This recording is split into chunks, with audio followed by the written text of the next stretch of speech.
पूरे जग में मचा दो इंकलाब का नारा कि ऐसन तिरंगा बा हमारा। जय हिंद दोस्तों, मेरा नाम अंकुर यादव है और आज आपको हम यूरोपीय कंपनियों का आना जो भारत में है उसका क्रम बताएंगे, उसका क्रम, स्थापना का क्रम बताएंगे। आने का क्रम अलग होता है, स्थापना का क्रम अलग होता है, ठीक। बहुत से लोगों को इसी में डाउट होता है, ठीक। तो आज हम जो है पहले यूरोप, तो सब कंपनियां कहाँ से आई थी, पहले यूरोप से आई थी, ठीक। तो हम पहली बात जानेंगे यूरोप के बारे में, ठीक। जो प्रेजेंट टाइम में कुछ क्वेश्चन पूछे जाते हैं, देखिएगा, ठीक। तो क्या हुआ, यूरोपीय कंपनियों का भारत में आना, ठीक। इस पे हमारी टॉपिक होगी। हम पहले यूरोप के बारे में जान लें, ठीक। यूरोप के बारे में, ठीक। तो यूरोप में देश, ठीक। तो यूरोप में प्रेजेंट टाइम में कितने देश हैं, यूरोप में जो है 48 कंट्री है, ठीक। और फिर उसके बाद सबसे बड़ा देश, ठीक। अब यूरोप में जो है सबसे बड़ा देश कौन सा है, सबसे बड़ा देश जो है रूस है, ठीक। सबसे बड़ा देश रूस है, जिसे सोवियत संघ भी कहते हैं, ठीक। और देखिएगा सोवियत संघ आप देख भी सकते हैं इस नक्शे में भी, ये जो नक्शा बना हुआ ना, तो अगर क्वेश्चन पूछा जाए कि विश्व में जो है, ये देखिएगा, ये हमारा क्या है, ये रूस है। विश्व में जो है क्षेत्रफल की दृष्टि से कौन सा कंट्री है, तो क्या होगा, रूस होगा, ठीक। देख लीजिए आप नक्शे में देखिएगा तो सबसे बड़ा रूस ही दिख रहा है, ठीक। और फिर उसके बाद क्या है, सबसे छोटा देश, सबसे छोटा देश जो है वहाँ पे है वेटिकन सिटी, ठीक। वेटिकन सिटी, ठीक। अब उसके बाद क्या, विश्व का सबसे ज़्यादा समुद्री तट महाद्वीप कौन सा है, तो क्या होगा, यूरोप होगा, ठीक। अब तट का मतलब समझ रहे हैं, कोई भी चीज़, समुद्री तट हो, गंगा तट हो, यानी कि जो किनारे में बसे रहते हैं तो उन्हीं को तट बोलते हैं, ठीक। कहने का मतलब ये है कि जो समुद्र में मतलब कि किनारे पर जो है सबसे ज़्यादा, ठीक, सबसे ज़्यादा जो है यूरोप है, ठीक। क्षेत्रफल की दृष्टि से देखा जाए तो इसका तीसरा स्थान आता है, ठीक। पहले पे क्या आता है, एशिया महाद्वीप, जहाँ पे हम लोग रह रहे हैं, ठीक, एशिया, फिर उसके बाद अफ्रीका, फिर उसके बाद देखिए इसका जो है किसने आया पर तीसरे स्थान पे,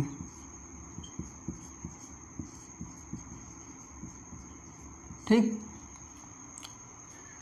तो फिर उसके बाद क्या होगा, यूरोप का प्रायद्वीपों का समूह कहा जाता है। देखिए यूरोप को प्रायद्वीपों का महाद्वीप कहा जाता है, ठीक।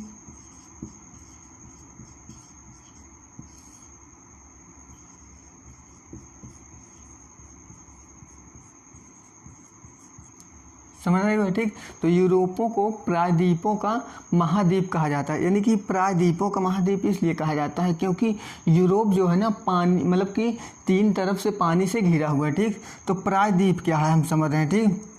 अब देखिएगा यूरोप जो है तीन तरफ से जो है घिरा हुआ है, ठीक। अब देखिएगा नक्शे में, देखिए आप यहाँ पे देखिएगा, ये हुआ यूरोप, ठीक। ये यूरोप जो है यहाँ पे देखिएगा, ठीक।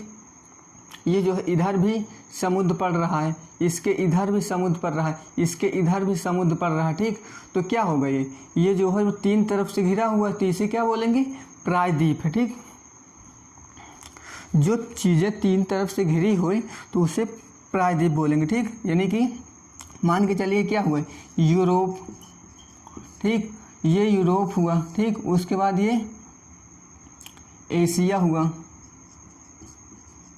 ठीक। इधर पानी है, इधर भी पानी है, इधर भी पानी है, ठीक। तो क्या हुआ, इधर जो है यूरोप है, ठीक, न एशिया है इधर, तो क्या हुआ, एक तरफ ये घिरा हुआ है, एक तरफ से ये घिरा हुआ, एक तरफ से, तो इसे बोलेंगे प्रायद्वीप, ठीक।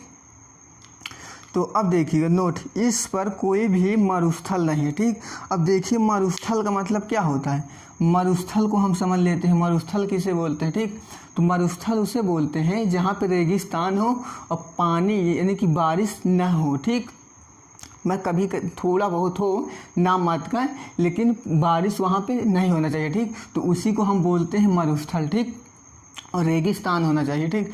तो एग्जाम्पल के तौर हमने लिया राजस्थान का थार मरुस्थल, ठीक। थार मरुस्थल, ये हमने वहाँ पे का ऊँट भी फेमस, ठीक। ऊँट जो है कोई भी काम उम ज़्यादा करने रहता है खेती बाड़ी का, तो वहाँ पे ऊँट का ज़्यादा इस्तेमाल किया जाता है। तो इसीलिए हमने एक इंसान भी बनाया और ऊँट भी बना दिया, वो बैठा हुआ है, ठीक। तो इतना आप समझ गए होंगे और इतना नोट कर लीजिए आप।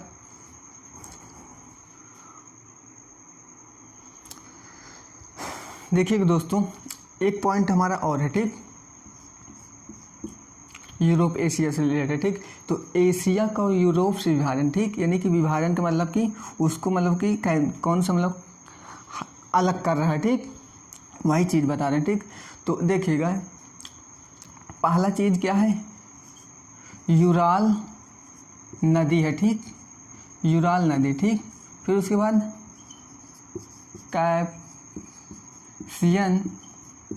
कैप्सियन सागर, ठीक। फिर उसके बाद काकस पर्वत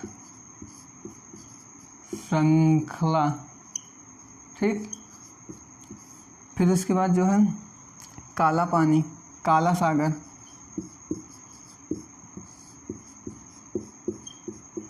ठीक। तो क्या होता है, एशिया को मतलब एशिया का यूरोप से विभाजन कौन कौन सी चीज़ करती है, यूराल नदी हो गया, कैप्सियन सागर हो गया, ठीक, काकसन पर्वत श्रृंखला हो गया, फिर उसके बाद काला सागर हुआ। तो आप आपको हमको एक ट्रिक बता रहे हैं, ठीक, ट्रिक आपको याद करने के लिए, ठीक। के यानी कि यूराल नदी, फिर कैप्सियन सागर, ठीक, फिर उसके बाद काकस पर्वत, फिर उसके बाद काला पानी, ठीक। के आप ये ट्रिक को याद कर लिए, ठीक। क्वेश्चन आपको ऐसे पूछेगा, यूरोप को एशिया से विभाजन कौन सा नदी करती है, ठीक। तो कौन सी नदी करती है, यूराल नदी करती है। और एशिया का यूरोप से विभाजन कौन सा सागर करता है, तो काला सागर करता है। एशिया का यूरोप से विभाजन कौन सी पर्वत श्रृंखला करती है, तो क्या होगा, काकस पर्वत श्रृंखला, ठीक। एशिया का यूरोप से विभाजन कौन सा सागर, कैप्सियन सागर, ठीक। तो देखिएगा, हम आपको समझा भी दे रहे नक्शे में, देखिएगा आप यहाँ समझ लीजिएगा।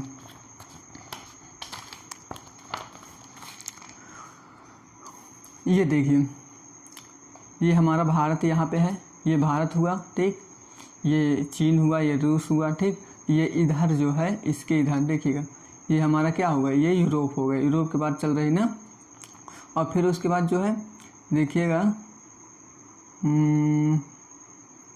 ये देखिएगा, काला सागर की बात हुई, तो काला सागर ये है ना, काला सागर।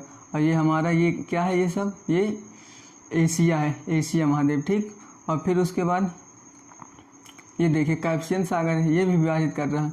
तो इसी तरह और भी हैं, ठीक। काकस पर्वत श्रृंखला, काला सागर, तो आपको हमने ये दिखा दिया, ठीक, नक्शे में। तो अब जो है आप जो है कभी कभी लड़कों को कन्फ्यूजन ये रहता है कि पर्वत क्या है, ठीक, पर्वत चोटी क्या है और श्रृंखला क्या है, ठीक। अब देखिए श्रृंखला का मतलब ये होता है, ठीक, मान के चलिए ये पर्वत है, ठीक, मान के चलिए ये पर्वत है, ठीक, ये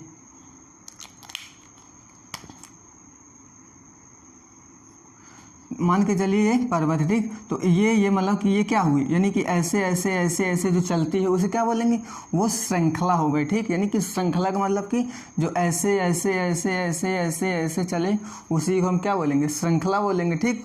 अब देखिए वो पर्वत चोटी, अब चोटी का मतलब मान के चलिएगा ये पर्वत है, ठीक, ये पर्वत है, ठीक। तो पर्वत यानी कि एक चोटी ये हुई, ठीक, फिर एक चोटी ये हुई, ठीक, फिर एक चोटी ये हुई, ठीक। मान के चलिए इसका नाम ए हुआ, इसका नाम बी हुआ, इसका नाम सी हुआ, ठीक। तो इसी तरह क्या हुई, ए बी सी करके इसी तरह चोटी होती है, ठीक। ये भारत में सबसे बड़ी चोटी क्या है, भारत की K2, ठीक। तो आप इतना समझ गए होंगे।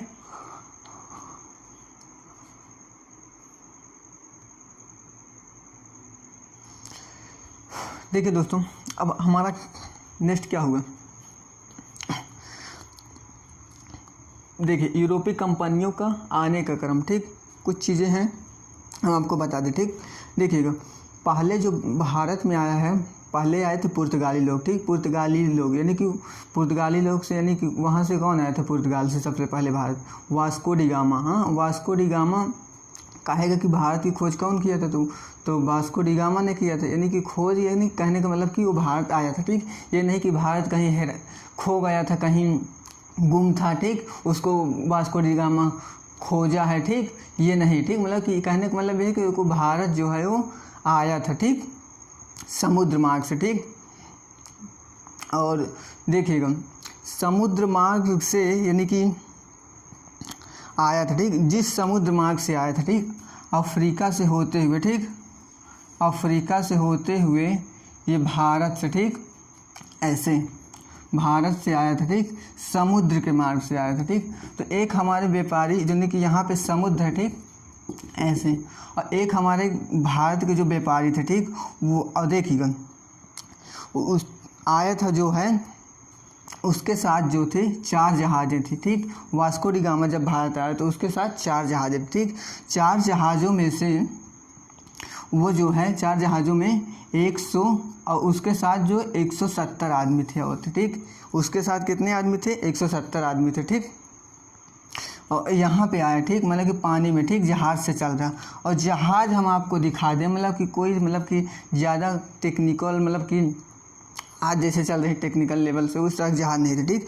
यानी कि वो जहाज़ का मॉडल कैसा था, इस तरह था, वो लकड़ी उकड़ी की बनी हुई थी, ये देखिए आप जहाज़ पहले देखिए, इसी तरह के जहाज़ थे, ठीक, ये, ठीक। तो देखिएगा, यहाँ पे मिले एक व्यापारी मिले उन्हें, और वो भारत के ही थे और वो अफ्रीका जा रहे थे व्यापार करने के लिए, ठीक। तो वो रास्ते में मिले, यानी कि समुद्र में ही मिले, जहाज़ में थे, वो भी थे और ये वास्को डी गामा भी था, ठीक। तो मिल गया, यानी कि व्यापार करने के लिए, तो वही आदमी जो है पकड़ के लाया, ठीक, वही आदमी जो है पकड़ के ले आया भारत में, ठीक। तो वो जो है केरल के कालीकट बंदरगाह में, ठीक, केरल के कालीकट बंदरगाह में जो है 20 मई, कब, 20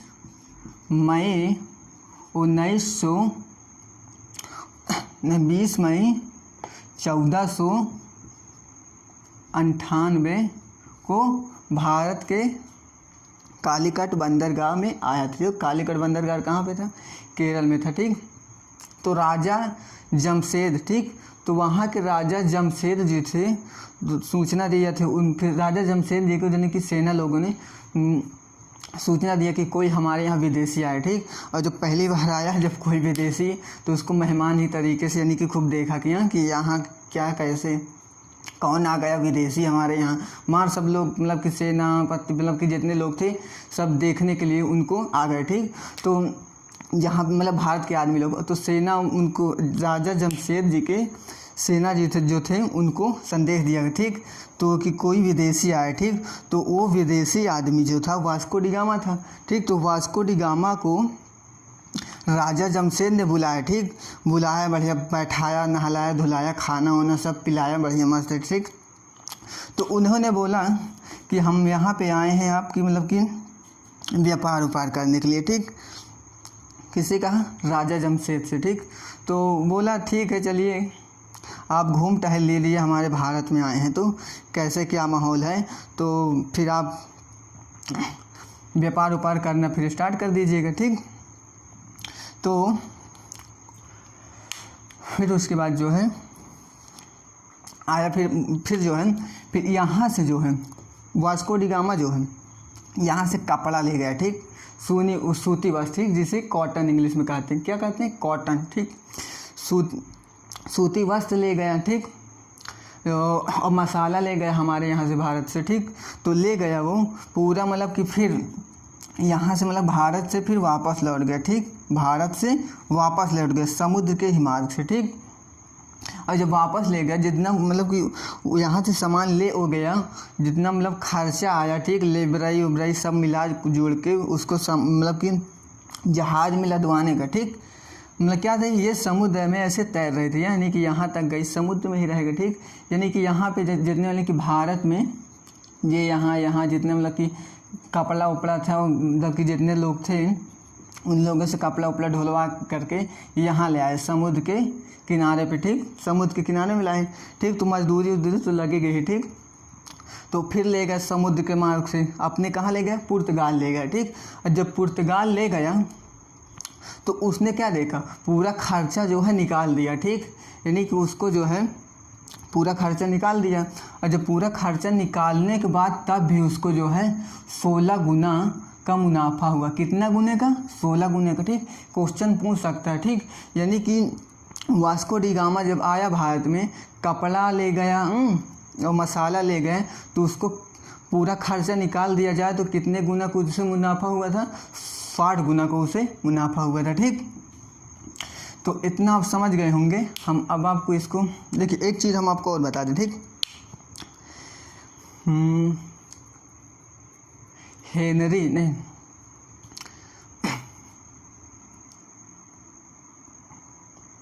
पहले आपको इसमें रेस कर दें, ठीक। देखिएगा दोस्तों, हम एक चीज़ आपको और बता दें, ठीक, कि प्रिंस हेनरी, ठीक। प्रिंस हेनरी जो थे वो पुर्तगाल के राजा थे, ठीक। प्रिंस हेनरी जो थे पुर्तगाल के राजा थे, ठीक। तो उन्होंने एक अभियान चलाया। कौन सा अभियान, विश्व भौगोलिक अभियान, ठीक। विश्व भौगोलिक अभियान उसने चलाया, ठीक। तो उसी में तो मतलब कि वास्को डी गामा कहते हम जाएंगे विश्व भौगोलिक अभियान कर दें, हम जाएंगे, ठीक। तो क्या बोला वास्को डी गामा, यही बोला। तो उन्होंने प्रिंस हेनरी ने कहा कि जाइए आप, ठीक। तो तभी जो है वास्को डी गामा जो है 8 मई जो है 1497 से 4 जहाज़ों के साथ 170 आदमियों के साथ समुद्र मार्ग से निकल गया था, ठीक। तभी निकला था, ठीक। तब जाके भारत में जो है 20 मई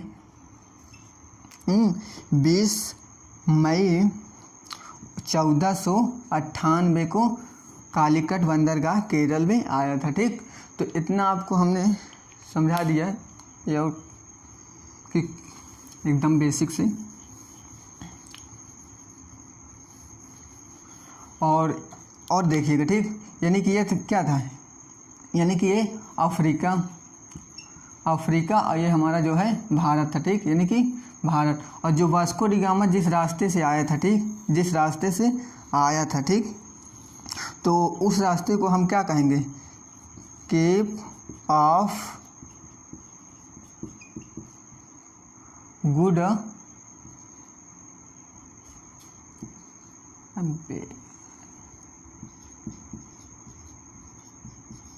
ठीक, क्या कहेंगे, केप ऑफ गुड होप। जैसे कि हाईवे कह देते हैं, जीटी रोड है हमारे यहाँ, ठीक। तो इसी तरह क्या है, यानी कि जो समुद्र मार्ग से आया था उसको हम क्या बोलेंगे, Cape of Good Hope. Question आपको पूछ सकता है कि वास्को डी गामा जिस मार्ग से आया था उसको क्या कहते हैं, केप ऑफ गुड होप कहते हैं, ठीक। क्या कहेंगे, केप ऑफ गुड होप कहेंगे।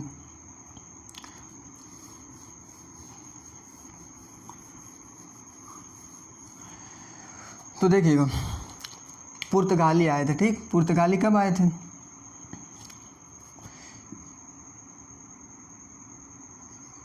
1498 में आए थे, ठीक। फिर उसके बाद डच को क्या कहते हैं, हॉलैंड कहते हैं या नीदरलैंड कहते हैं, ठीक। डच को 2 नामों से जाना था, हॉलैंड या नीदरलैंड, ठीक। ये जो है 1592 में आए थे, ठीक। फिर उसके बाद अंग्रेज या ब्रिटेन कहते हैं, ठीक। ये कब आए थे, 1616 में आए थे, ठीक। फिर उसके बाद फ्रेंच कब आए थे, तो 1668 में आए, ठीक। 1668 में आए, ठीक। तो यूरोपीय कंपनियों का आने का क्रम, ये आने का क्रम है, ठीक। अब कंपनी स्थापित करने का क्रम वो अलग है, ठीक। बहुत से लोगों को कंफ्यूज है, ठीक। आने का क्रम ही को सोच लेंगे, स्थापना का क्रम कंपनी का, ठीक। तो अब आपको हम बता रहे हैं,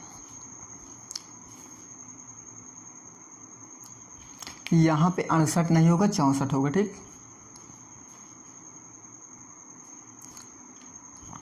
देखिए दोस्तों, हम बता दें यूरोपीय कंपनियों का स्थापना क्रम, ठीक, स्थापना क्रम अलग है, आने का क्रम अलग है, ठीक। तो देखिएगा पुर्तगाल कब आए थे, नहीं कि इसमें देखिएगा उसमें क्या था, आने का क्रम में डच लोग ऊपर थे और फिर अंग्रेज लोग नीचे थे, ठीक। तो अब देखिएगा 1400 पुर्तगाल लोग कब, 1498 में कोचिंग में 1503 ईस्वी में, ठीक। यानी कि देखिएगा भारत के नक्शे से हम बता रहे हैं आप, ठीक। ये भारत का नक्शा हुआ, ये क्या हुआ, ये केरल हुआ, ठीक। या केरल यानी कि कोचिन कहाँ पे है, कोचिन, ठीक।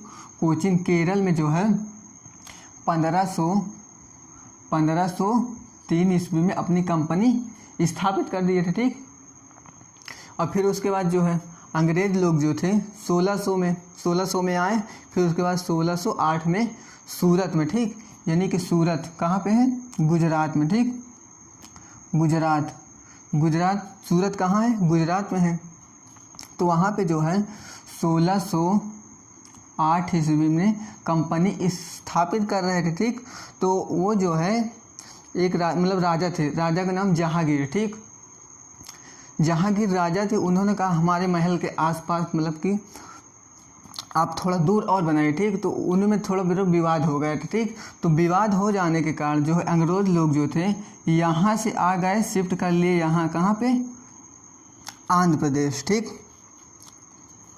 कहाँ शिफ्ट हो गए, आंध्र प्रदेश, ठीक। तो 1608 में कंपनी स्थापना यहाँ पे कर रहे थे, ठीक। जब कर रहे थे तो वहाँ पे राजा से विवाद हो गए, ठीक। कौन राजा था, जहांगीर, ठीक। 1608 में, ठीक। तो 16 से 8 से फिर यहाँ गए, 1611 तक यहाँ रहे, ठीक। 16 से 11 तक यहाँ तक रहे, ठीक। फिर जहांगीर फिर थोड़ा पसंद हो गए कि आ जाइए अब हमारे यहाँ, अच्छा आ जाइए। तो 1612 में जो है फिर यहीं चले गए, ठीक। ये कौन लोग, अंग्रेज लोग 1612 में फिर रिटर्न मार दिए, ठीक। रिटर्न कहाँ मार दिए, गुजरात में, ठीक। गुजरात में, ठीक, सूरत में, ठीक। तो यहाँ कब आए, फिर रिटर्न मार दिए। रिटर्न कब मारे थे, 1612 में, ठीक। 1612 में रिटर्न मार दिए, ठीक। यदि पूछे कि स्थापना कब हुई तो बता देना आप कि 1608 ही में उनकी स्थापना हुई थी, ठीक। और फिर उसके बाद डच हॉलैंड या नीदरलैंड बोलते हैं, ठीक। इसकी स्थापना जो है 1602 ईस्वी में कहाँ हुई थी, मसूलीपट्टम। मसूलीपट्टम कहाँ पे है, मसूलीपट्टम यहाँ पे आंध्र प्रदेश में है। मसूलीपट्टम कब हुई थी, 1605 ईस्वी में हुई थी, ठीक। कौन लोग के, डच लोग थे, ठीक। फिर उसके बाद फ्रांच लोगों को वही हाल जो मतलब यहाँ पे हुआ, ठीक। 1664 में आए, फिर उसके बाद 1668 में कंपनी स्थापना कर ली। कहाँ स्थापना कर ली, सूरत में। सूरत में कहाँ, गुजरात में, ठीक। कब, 1668 में, ठीक। तो आपको इतना समझ में आ गया होगा और हमने आपको, ठीक, एकदम बहुत बढ़िया तरीके से बताए हूँ। आने का क्रम और कंपनी स्थापना करने का क्रम में आप कंफ्यूज मत होइएगा, वो अलग अलग है, ठीक। तो हमने आपको बता दिया है और मिलते हैं अगले नेक्स्ट वीडियो में। जय हिंद। आपको बहुत अच्छा लगेगा हमारा वीडियो।